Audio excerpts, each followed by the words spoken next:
Good morning બાળકો. આજે આપણે ગુજરાતીમાં પાઠ 10 વલયની અવકાશી સફર તેના વિશે અભ્યાસ કરવાના છીએ.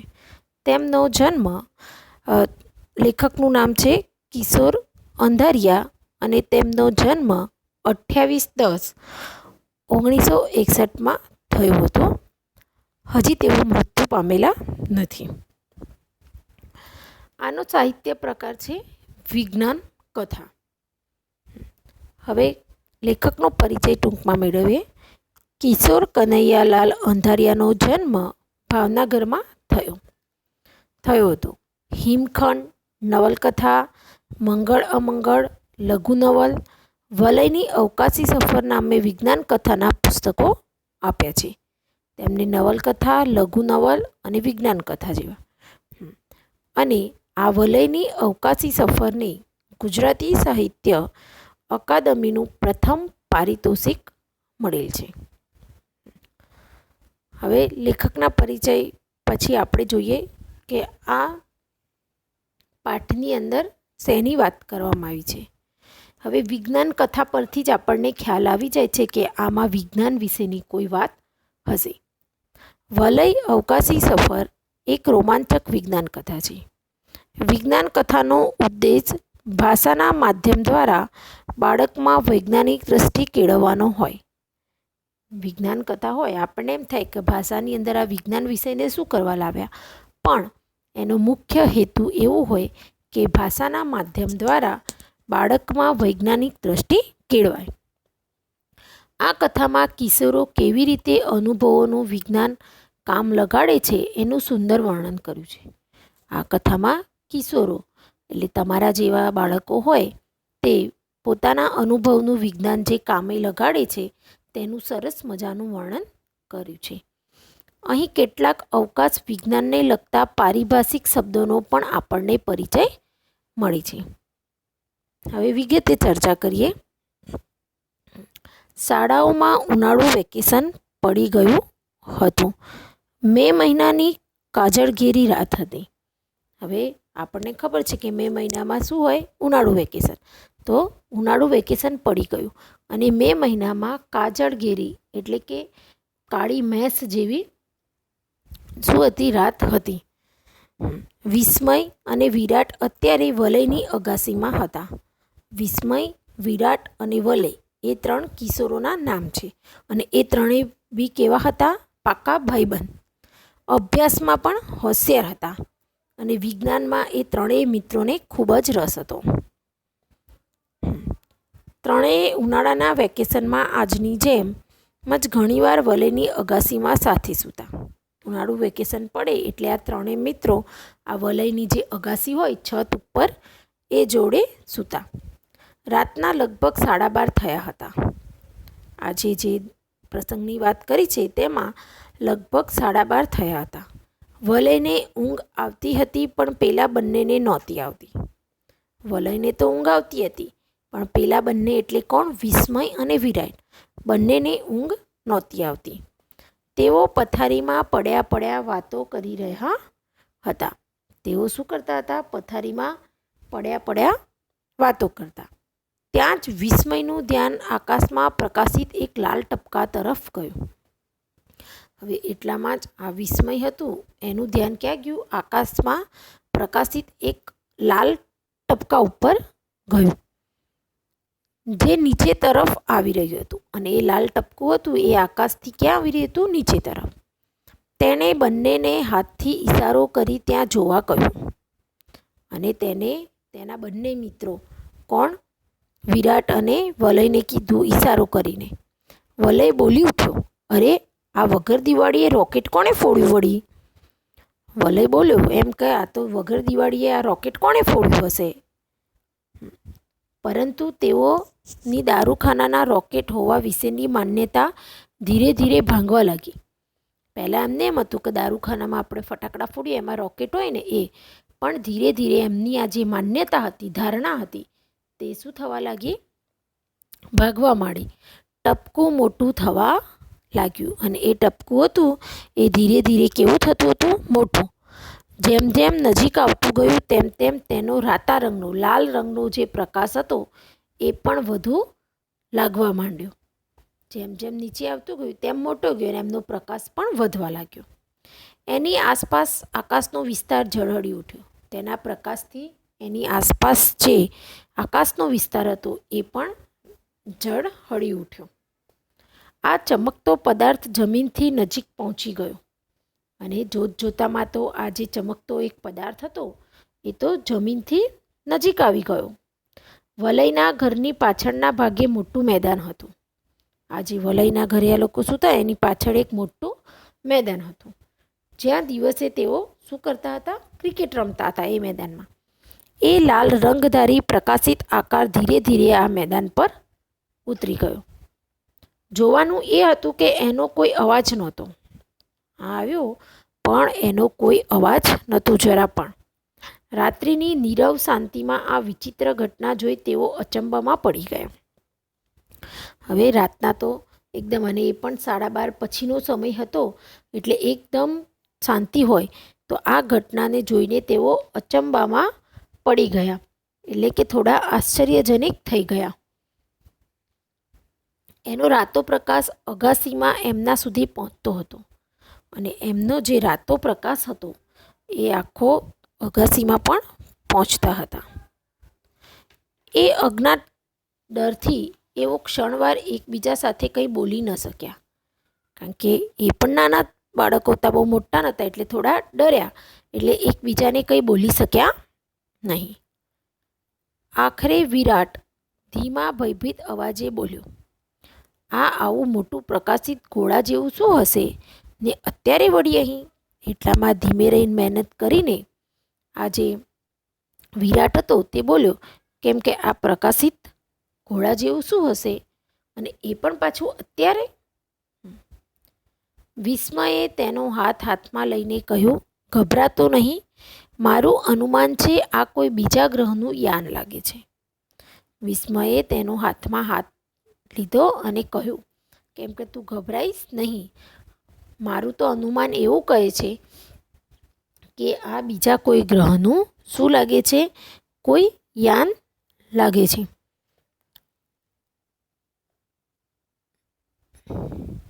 આપણા રોકેટ કે સ્પેસ શટલ જેવું.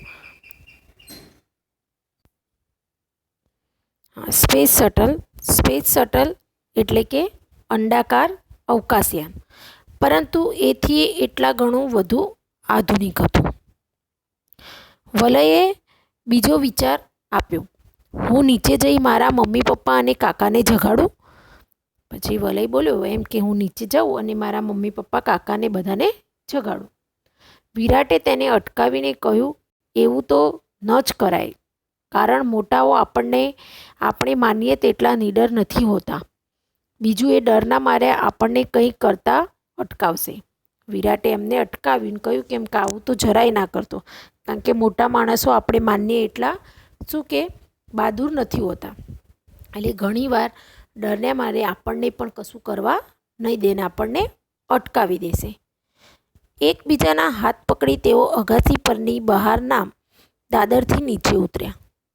હવે ત્રણેય જણા પણ ડરતા તો હતા, પણ તેની સાથે સાથે તેઓ હાથ પકડીને પગથિયાથી નીચે ઉતર્યા.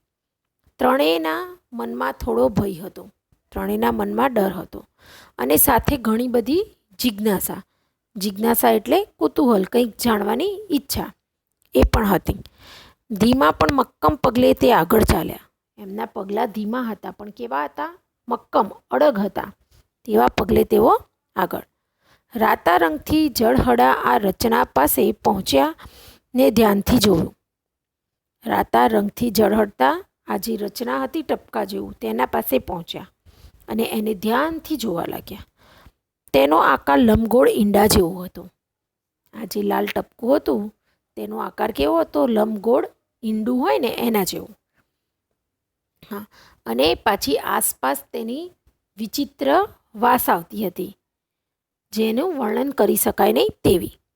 એટલામાં કોઈ જોવા ન મળ્યું, તેથી તેઓએ એની ફરતે ચક્કર મારી નિરીક્ષણ કર્યું. એની આજુબાજુ કંઈ જોવા ના મળ્યું એટલે શું કરવા લાગ્યા? એના ફરતે પ્રદક્ષિણા કરવા લાગ્યા, ચક્કર મારીને તેનું નિરીક્ષણ કર્યું. ક્યાંક દરવાજો કે બારી જેવું નજરે નહોતું પડતું. ક્યાંય દરવાજો હોય, બારી હોય તેવું કંઈ હતું નહીં. જાણે એક અખંડ રચના હતી. અચાનક ભર ઉનાળાની રાત્રિએ રૂમમાં એસી ફૂલ કરી નાખ્યું હોય એવી કડકડાતી ભરી ઠંડીનો અનુભવ થવા લાગ્યો. હવે એની રચના કંઈક અખંડ હતી અને જાણે આપણે એસી હોય અને ચાલુ કરી દીધું હોય ભર ઉનાળામાં અને કેવી ઠંડક હોય એવી એની આસપાસ ઠંડી અનુભવવા લાગી. ને અંડાકાર યાનમાં કંઈ ફેરફાર થયો અને એની સાથે સાથે શું થયું? એ અંડાકાર યાનની અંદર ફેરફાર થવા લાગ્યો. કમળની પાંદડીઓની જેમ ચારે દિશાઓ ખુલી. કમળ હોય જેમ પહેલાં કડી જેવું ખીલે, પછી આખી પાંદડી ધીમે ધીમે ખીલે ને, એમ આ ખીલવા લાગ્યું. હજુ એ કંઈક વિચારે તે પહેલાં બીજી ક્ષણે એ કોઈપણ જાતના અવાજ વગર બંધ થઈ ગયું. હજી કંઈક તેવું છોકરાઓ વિચારે એ પહેલાં જ બીજી ક્ષણે એ કોઈપણ જાતનો અવાજ કર્યા વગર પાછું બંધ થઈ ગયું. નવાઈની વાત એ હતી કે હવે તેઓ એની અંદર હતા. હવે એ ત્રણેય બાળકો યાનની શું હતા? આ લંબગોળ જે ઈંડા જેવો આકાર હતો તેની અંદર હતા. અંદર પણ રાતો પ્રકાશ ને આ ઠંડી. અંદર પણ કેવું હતું? રાતો પ્રકાશ અને આ ઠંડી. ત્રણેયનો ફફડાટ વધી ગયો. હવે તો ત્રણેય જણા ખૂબ જ ડરવા લાગ્યા કે હવે શું થશે. એક થડકારો અનુભવાયો. શું થયું?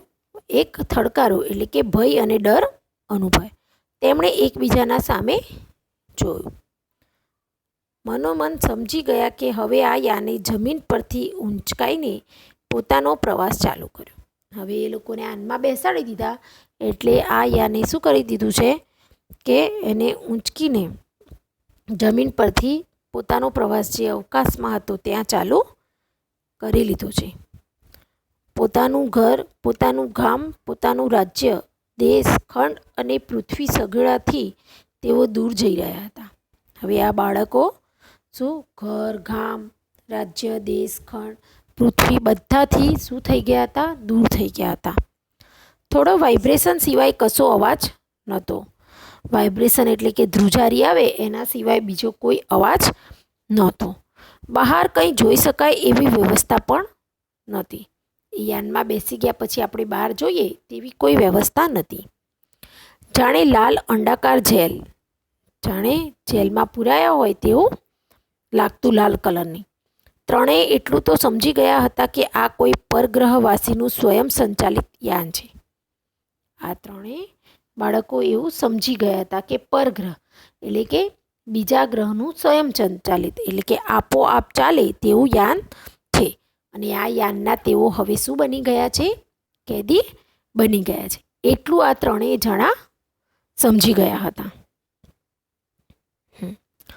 હવે આગળ કોણ જાણે કેટલા કલાકો વીત્યા હશે અહીં પહોંચવામાં. હવે એ લોકોને એ ખબર નથી કે કેટલા કલાકો વીત્યા હશે અહીંયા પહોંચવા. કઈ આ જગ્યા હશે, જગ્યા પણ કઈ હશે એ પણ તેમને ખબર નહીં. કયો ગ્રહ ને કઈ દુનિયા હશે, ગ્રહ પણ કયો અને દુનિયા પણ કઈ. પેલા યાનમાં કોઈ નહોતું એટલે કદાચ રિમોટ સંચાલિત હોય. હવે યાનમાં કોઈ નહોતું એટલે એટલી અમને ખબર પડી કે કદાચ શું હોય? રિમોટ. પરંતુ હવે અહીં કોઈક જોવા મળવું જોઈએ ને, એમ કે હવે અહીંયા કંઈક તો જોવા મળવું જોઈએ ને, તો એ રિમોટનું પણ ઉપયોગ થાય કે રિમોટ મળે તો ખબર પડે. યાન દ્વારા તેઓ આ વિચિત્ર દુનિયામાં પહોંચી ગયા હતા. અહીં પણ આછા કે ઘેરા લાલ રંગનું સામ્રાજ્ય લાગતું હતું. એ જે વિચિત્ર દુનિયામાં પહોંચ્યા હતા ત્યાં પણ કેવું હતું? આછા કે ઘેરા લાલ રંગનું આ સામ્રાજ્ય હતું. ઠંડી પણ ખૂબ હતી. થોડીવાર પછી સામેના ષટકોણાના જેવા દરવાજામાંથી એક વિચિત્ર આકૃતિ અંદર પ્રવેશી. ષટકોણ આકાર હોય ને એના દરવાજામાંથી એક વિચિત્ર આકૃતિ અંદર આવી. એ ત્રણેય પ્રથમ પૃથ્વીવાસી હતા જે અત્યારે પરગ્રહી જીવને જોઈ રહ્યા હતા. આ જે ત્રણ જણા કેવા હતા? પૃથ્વીના જીવો હતા. એટલે આ જે પરગ્રહી જીવ હતો, બીજા ગ્રહનો જીવ તેને જોઈ રહ્યા હતા. વિરાટને યાદ આવ્યું આ જ ઈટી એટલે કે એક્સ્ટ્રા ટેરિસ્ટ્રીયલ. એનું શરીર રાખોડી રંગના રબરમાંથી બનેલું તેવું નરમ પોચું લાગતું હતું. હવે એક્સ્ટ્રા એટલે પૃથ્વી પર ન રહેતું, એક્સ્ટ્રા ટેરિસ્ટ્રીયલ. તો આવી રીતે હવે છોકરા, અને એનું શરીર કેવું હતું? રાખોડી રંગના રબરમાંથી બનેલું નરમ પોચું. તમને અહીંયા સ્ક્રીન ઉપર એક આકૃતિ દેખાય છે ને, તો એ આનમાંથી નીકળેલો જીવ છે. નાક કાન જેવી રચના કળાતી નહોતી. નાક કાન ને એવું બધું હોય એવું તો કંઈ દેખાતું નહોતું. આંખો કપાળથી ઘણી નીચી, વિચિત્ર અને સંપૂર્ણ ગોળ હતી. જો તમને સ્ક્રીન ઉપર દેખાય છે ને કે વિચિત્ર લાગે અને પાછી કેવી લાગતી હતી? ગોળ. પક્ષીની જેમ તેની ઉપર પાંપણો પણ હતી. માથાનો ભાગ મોટો હતો અને તેને પર વાળ નહોતા. એનો માથાનો ભાગ મોટો અને વાળ એક પણ નહોતા. રાખોડી રંગના માથા પર એરિયલ જેવી 2-3 રત્ના લગાડેલી હતી. આપણે ટીવીમાં જેમ એરિયલ હોય ને એમ, તો એવું જે એરિયલ જેવી 2-3 તમને સ્ક્રીન ઉપર એ આકૃતિ દેખાય જ છે. એટલી વારમાં એ વિચિત્ર જીવ તેની સાવ નજીક આવી ગયો અને ધીમે ધીમે એ લોકો જોવે બરાબર એ પહેલાં તો આ વિચિત્ર જીવ તેની સાવ નજીક આવી ગયો. તેણે વારાફરતી ત્રણેયના હાથને પોતાના હાથ વડે સ્પર્શ કર્યો. આ જીવે શું કર્યું? વારાફરતી ત્રણેયના હાથને પોતાના હાથ વડે શું કર્યો? સ્પર્શ એટલે કે અડક્યો. તેના હાથના વિચિત્ર લાંબા આંગળાઓ પર પુશ બટન જેવી સ્વિચો જોડાયેલી હતી. તેના જે હાથ હતા તેના વિચિત્ર લાંબા આંગળાઓ, અને આંગળાઓ પર કેવી? પુશ બટન જેવી સ્વિચો હતી. કદાચ એમાંથી કોઈ એવો પ્રવાહ તેઓના શરીરમાં વહ્યો કે તરત જ ત્રણેય ખેંચાતા ખેંચાતા એની પાછળ ચાલવા લાગ્યા. એવું કંઈક પ્રવાહ હશે, કંઈક એવું કેમિકલ કેવું, તો એ પ્રવાહથી શરીરમાં વહ્યો અને ત્રણેય જણા આ જે ત્રણેય હતા વિરાટ, વિસ્મયને, એ ત્રણેય જણા શું કરવા લાગ્યા? એને તરફ ખેંચાતા તેની પાછળ ચાલવા લાગ્યા. તેઓ કેટલાક ષટકોણાકાર બાંધકાઓ વટાવી એક ઘણા મોટા ષટકોણ હોલમાં પ્રવેશ્યા. હવે કેટલાય ષટકોણ આકારો પાર પાડ્યા અને બીજો એક મોટા હોલમાં તેઓ પ્રવેશ પામ્યા. પેલા વિચિત્ર જીવ જેવા અહીં કેટલાય રાખોડિયા રંગના જીવો હતા. પહેલાં તો એમને એક જ જીવ દેખાયો, હવે તો એના જેવા કેટલા પણ જીવો ત્યાં હતા. જાણે ભેદી ભૂતાવળીની દુનિયા. જાણે ત્યાં તો શું ભૂતાવળ એટલે કે ભૂતોનું જે ટોળું હોય તેની દુનિયા હોય તેવું લાગતું. હવે હોલના આ 5 ખૂણામાં એ બધાની વિચિત્ર બેઠક હતી. 5 ખૂણામાં જુદી જુદી બેઠક. 6થા ખૂણામાં આવો એક જીવ હતો. એની બેઠક વિશેષ ઊંચી હતી અને જેની સામે ડેશબોર્ડ હતું અને તેની પર કેટલીય બટનની સ્વિચો હતી. હવે આ બધા 5 ખૂણા, પણ 6થા ખૂણામાં શું હોય? એક જીવ હતો અને એની બેઠક કંઈક વિશેષ, જે આમ નેતા હોય ને એ રીતે, અને એનું ડેશબોર્ડ હતું અને તેના પર કેટલી પણ શું હતી કે બધી સ્વિચો હતી. અને તેના માથા પર જીવો કરતાં વધારે સંખ્યામાં એરિયલના સળિયા હતા. એના માથા પર એરિયલના સળિયાઓ વધારે હતા. વિસ્મય, વલય અને વિરાટ ત્રણેયને તેની પાસે લઈ જવામાં આવ્યા. હવે નીચે તમને સ્ક્રીન પર દેખાતું હશે કે વિસ્મય, વિરાટ અને વલય, એ ત્રણેયને તેઓ સમજી ગયા કે આ જીવો બધાનો બોસ હોવો જોઈએ. જે પેલો વિશેષ રચનાવાળો હતો, મોટો વિશેષ બેઠક આપી હતી, તે આ બધાનો શું હતો? બોસ હતો. હવે શું થશે? તેઓ મારી નાખશે કે ગુલામ તરીકે અહીંયા રાખશે? ની અટકણો કરતાં આ ઠંડા રતાશ પડતા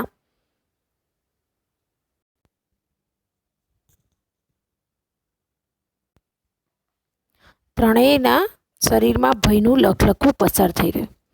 બોસ લાગતા પરગ્રહીઓએ તેઓ તરફ નજર માંડી અને પિયાનો વગાડતા હોય એમ ડેશબોર્ડ પર આંગળીઓ ફેરવવા માંડી. આપણે પિયાનો વગાડીએ તેમ આ લોકો ડેશબોર્ડ પર આંગળીઓ ફેરવવા માંડી. જેવી આંગળી અટકી કે એ કંટ્રોલ બોર્ડની સ્પીકર જેવી રચનામાંથી અંગ્રેજીમાં અવાજ આવ્યો. એ આંગળીઓ ફરતી હતી ડેશબોર્ડ પર, પણ શું થવા લાગી ડેશબોર્ડ પરથી આંગળીઓ? તો તરત જ એ કંટ્રોલ બોર્ડના સ્પીકર જેવી રચનામાંથી અંગ્રેજીમાં અવાજ આવ્યો. અલબત્ત એ અવાજ યાંત્રિક હોય એમ લાગ્યું. પૃથ્વીવાસીઓ, અમારે તમારું અપહરણ કરવું પડ્યું છે. અમે અહીંથી પૃથ્વી પર જે યાન મોકલ્યું હતું તેમાં તમે ઝડપાઈ ગયા. હવે એમાંથી શું અવાજ આવ્યો કે પહેલાં 3 તો પૃથ્વીવાસી હતા, એટલે એમ કે અમારે તમારું શું કરવું પડ્યું છે?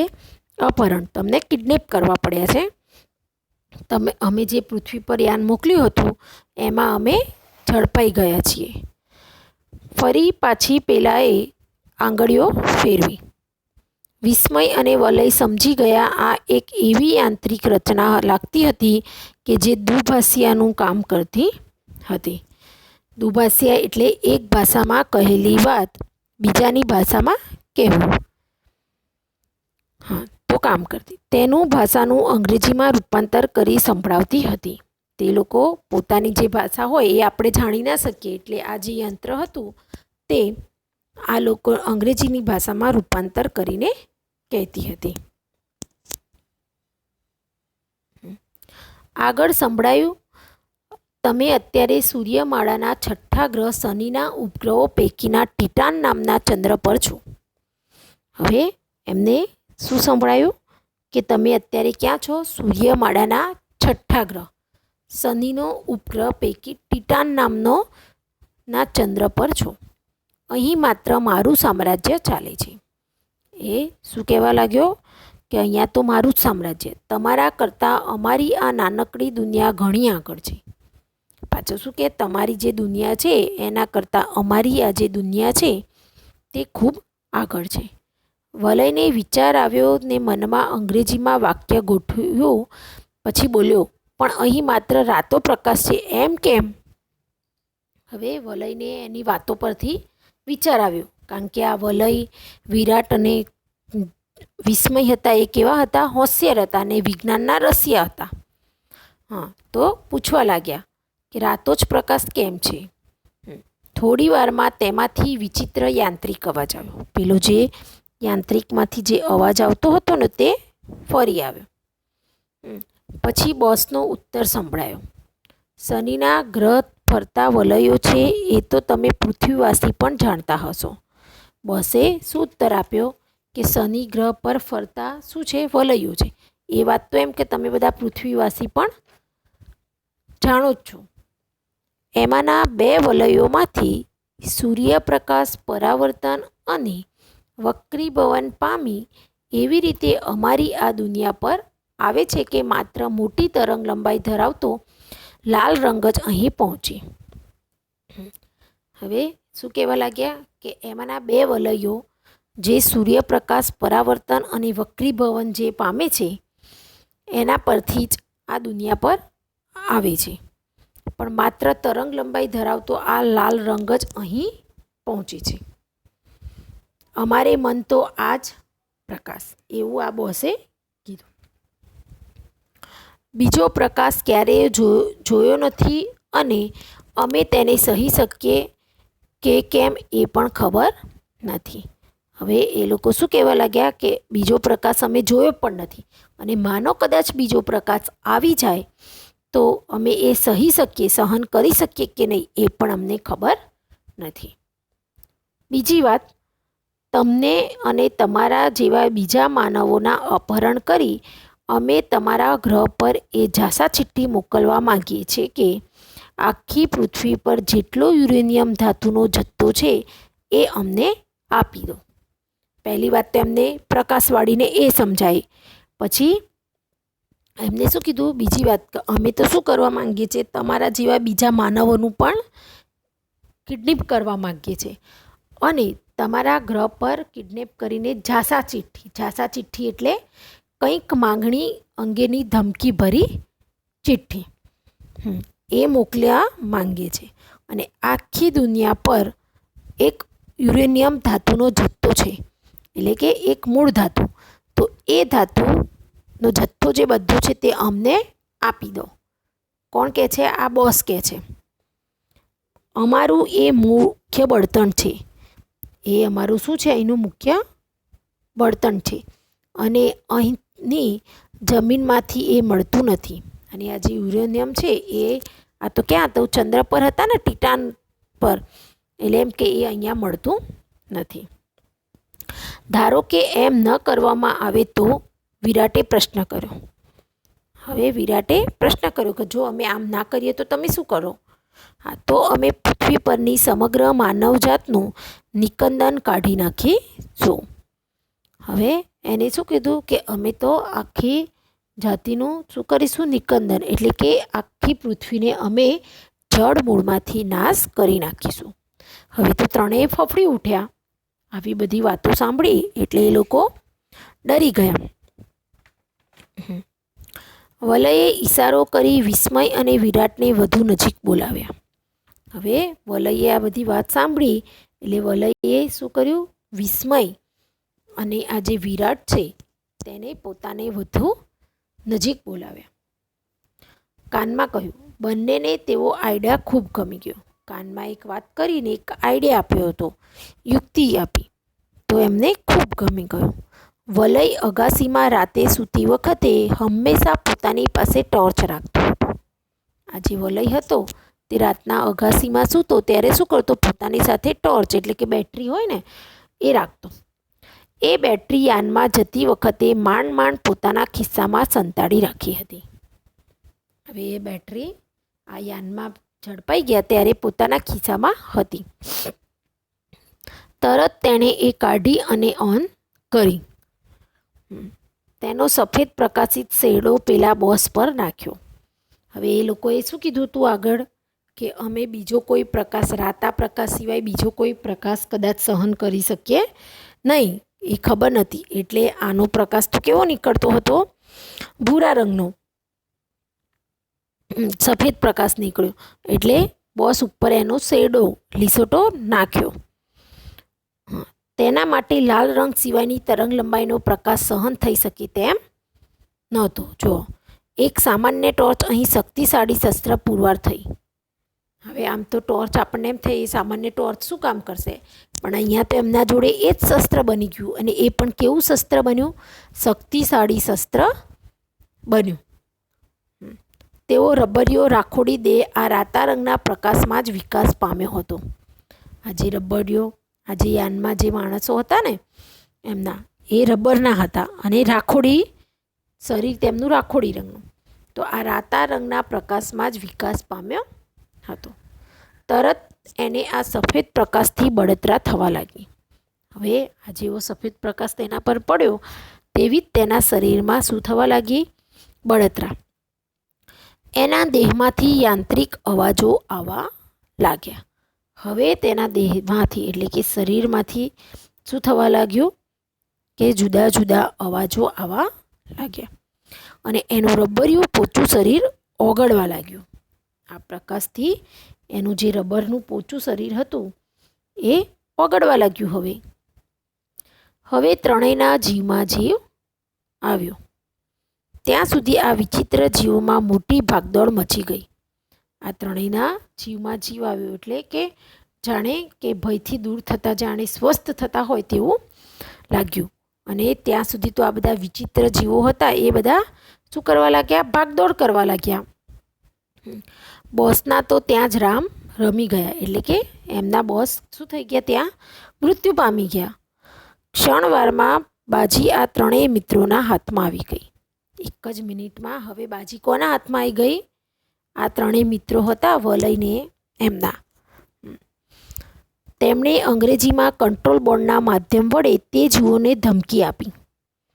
હવે અંગ્રેજીમાં આ જે કંટ્રોલ બોર્ડ હતું એમાંથી આ જે જીવો હતા તેમના, એમને ધમકી આપી અને પોતાને તાત્કાલિક પૃથ્વી પર પાછા જવા માટે યાનની વ્યવસ્થા કરવા કહ્યું. હવે દરેકને જીવ તો વાલો જ હોય એટલે આ મિત્રોએ શું કર્યું? પેલા લોકોને ધમકી આપી અને તાત્કાલિક શું કીધું કે તમે પૃથ્વી પર પાછા લઈ જાઓ.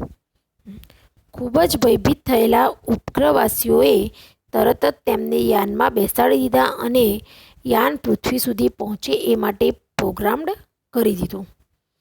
હવે આ લોકો પણ ભયભીત થઈ ગયા હતા ઉપગ્રહવાસીઓ, એટલે તરત જ એ લોકોએ શું કર્યું કે આ યાનમાં બેસાડી દીધા અને તે યાન પૃથ્વી સુધી પહોંચે એ માટે તેને આયોજિત પણ કરી દીધું.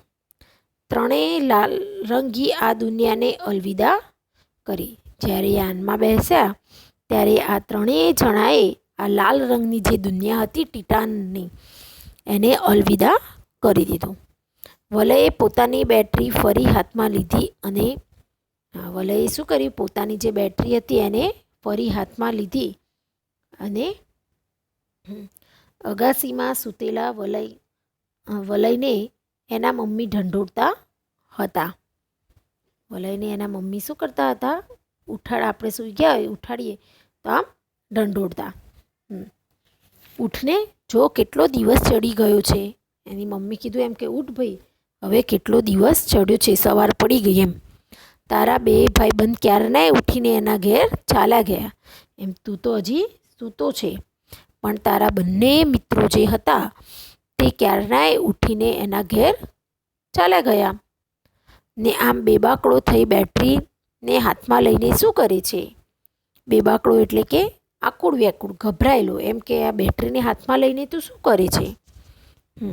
પછી એની મમ્મી પ્રશ્ન પૂછે છે એને કે કોઈ સપનું તો નથી જોયું ને?